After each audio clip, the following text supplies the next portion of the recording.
은퇴 이후의 삶이 점점 길어지는 이 시대에 고령화를 넘어 초고령화 시대라고 하죠. 여러분은 은퇴라는 단어를 들으면 어떤 기분이 드나요? 기대가 되시나요? 아니면 두려움과 염려가 몰려오시나요?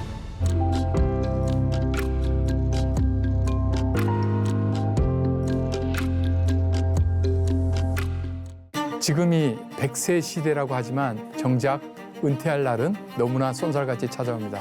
직장을 다니지 않고 앞으로 30년, 40년을 어떻게 살아가야 할지 생각만 해도 한숨이 푹 나오고 걱정부터 앞서기도 합니다. 그래서 세 번째 생애 주기를 준비하라는 이야기들이 쏟아져 나오고 있죠.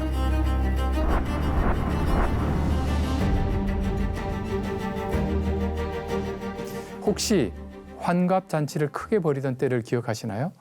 1960년대, 70년대만 해도 한국인의 기대의 수명은 61.9세 정도였습니다. 그래서 노후 대책에 대한 염려가 그리 많지 않았습니다. 이제는 고령화를 넘어 초고령화 시대라고 하죠. 은퇴 이후의 삶이 점점 길어지는 이 시대에 맨날 등산 갈 수도 없고 집에만 있으면 삼식이라고 눈총받고 이런 이제 시대가 온 겁니다. 여러분은 은퇴라는 단어를 들으면 어떤 기분이 드나요? 기대가 되시나요? 아니면 두려움과 염려가 몰려오시나요? 많은 분들이 직장에서 한 가지 목표를 향해 정신없이 달려오다가 갑자기 은퇴를 하게 되면 벼랑에서 뚝 떨어진 느낌을 받는다고 합니다. 고정적인 수입이 없는 상태에서 연금도 넉넉치 않은 상황에서 앞으로 어떻게 살아야 할까 걱정이 앞서기 마련이죠. 사람은 자신이 예측하지 못하는 상황에 들어갈 때 두려워하기 마련입니다. 보험, 적금 넉넉히 들어놓고 노후 자산이 충분한 경우에는 미래에 대한 두려움보다는 기대감이 더 크겠죠. 미래를 어느 정도 자기가 통제하고 컨트롤할 수 있다고 여기기 때문입니다. 하지만 대부분의 사람들은 그렇지 않습니다. 저희 부모님의 세대는 전쟁을 겪었던 세대이기 때문에 불안한 세대예요. 뭔가 불안해요. 그래서 쓸 수 있는 데도 안 쓰고요. 막 아껴요. 그리고 쓰지도 않을 건데도 돈을 이만큼 넣어야지 그 안정감에 기대어서 살아가요. 그래서 기대감보다는 두려움이 많고 여기저기 유튜브 찾아보면서 은퇴 후에 어떻게 살아야 되나 보느라고 시간을 보내기도 합니다. 여러분의 걱정이 얼마나 현실적인지 궁금하지 않으세요? 우리가 일상에서 하는 걱정과 근심 가운데 95%는 실제로 일어나지 않는다고 합니다. 하지만 우리는 미래를 확실히 통제하기 위해서 일어날 가능성을 모두 계산하고 그 가능성에 대해 모두 대비해야 한다고 생각하는데요.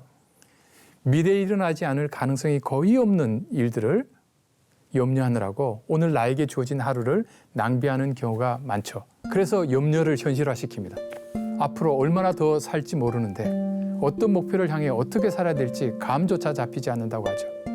또 청년 시절과 달리 건강도 예전 같지 않고 건강을 유지하는 데도 많은 돈이 들어가는데 정작 자녀 교육시키고 결혼시키다 보면 남아있는 돈은 거의 없습니다.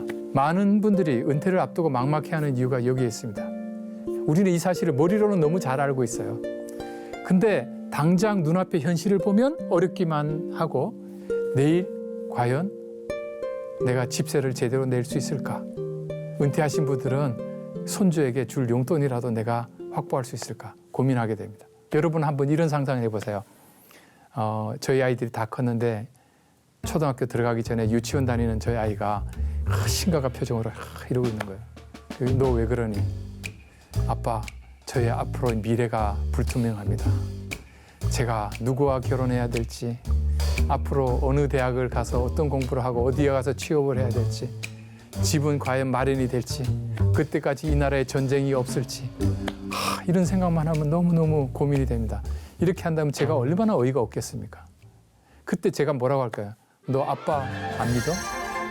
현실에 있는 아빠도 완벽하지 않지만 그럼에도 불구하고 아이들이 전혀 걱정하지 않고 구김살 없이 해맑게 웃고 동료도 부르고 막 장난도 치고 하잖아요.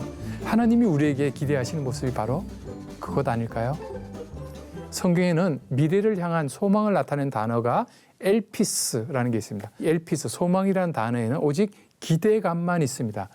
왜냐하면 미래가 나의 아버지 하나님의 손에 있기 때문입니다. 예수님이 이렇게 말씀하세요. 공중의 새를 한번 보라는 것이죠. 새가 농사 짓는 거 봤냐는 거죠. 추수한 거 봤냐는 거죠. 그런데 어떻게 새들이 사느냐? 하늘에 계신 아버지께서 그 새들을 다 먹이신다는 거죠. 아마 은퇴를 앞두고 있고 불안에 떨고 있는 분들에게 예수님께서 이렇게 말씀하시지 않을까요? 믿음이 작은 자들아, 제발 하나님 아버지를 믿어라. 이스라엘 백성이 광야 생활을 할 때예요.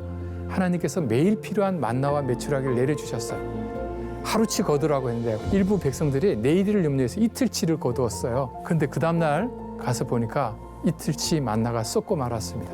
우리의 염려도 내일 하나님께서 나에게 필요한 양식을 공급하지 않으시면 어떡하나 하는 이 불신에서 오는 겁니다. 사람들의 염려는 모두 무엇을 먹을까, 무엇을 마실까, 무엇을 입을까에 관한 것입니다. 의식주 굉장히 중요하죠. 어떻게 보면 이것 때문에 사람들이 살아간다고 생각할 정도로 중요한 문제입니다.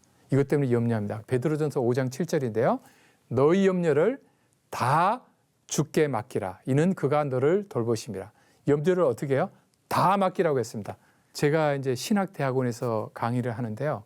신학대학원생들이 들어오면 이제 면접을 하잖아요. 입학 때. 등록금은 어떻게 해결하실 겁니까? 묻습니다. 왜냐하면 신대원에 오시는 분들이 이 등록금이 준비 안 된 분이 많아요. 그러면 상당수 전도사님들이 뭐라고 되냐면요. 이번 학기 등록할 돈도 사실은 하나도 없습니다.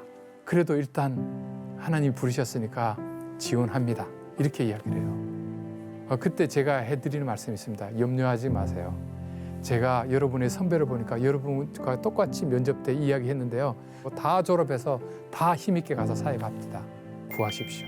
그러면 하나님께서 인도하여 주실 것입니다. 그러니까 은퇴를 앞두고 있거나 은퇴하신 분들에게 우리 주님이 이렇게 말씀하세요. 아무것도 염려하지 말고 다만 모든 일에 기도와 간구로 너희 구할 것을 감사함으로 하나님께 아뢰라. 그리하면 모든 지각에 뛰어난 하나님의 평강이 그리스도 예수 안에서 너희 마음과 생각을 지키시리라. 기억하십시오. 우리의 하늘에 계신 아버지께서는 이 모든 것이 우리에게 있어야 될 것을 우리보다 잘 아십니다. 그리고 다 준비하고 계십니다. 나를 위해 모든 선을 베풀기를 원하시는 하나님께서 나의 미래를 은퇴 후에도 책임지실 것이고 세상의 어떤 그 보험회사나 연금공단보다 더 확실하신 나의 아버지 하나님이시기 때문이다.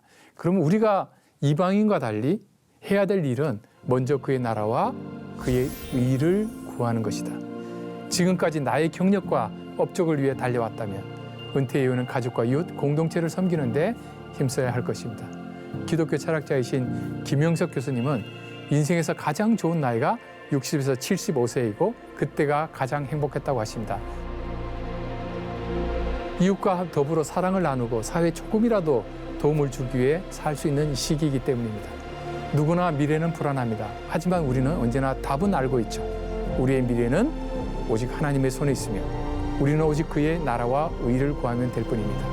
은퇴 이후의 삶을 나를 위한 시간이 아니라 이웃과 공동체를 위해 살아가는 시간으로 삼는다면 더 이상 불안한 시간이 아니라 하나님께서 주시는 기회의 시간이 될 것입니다.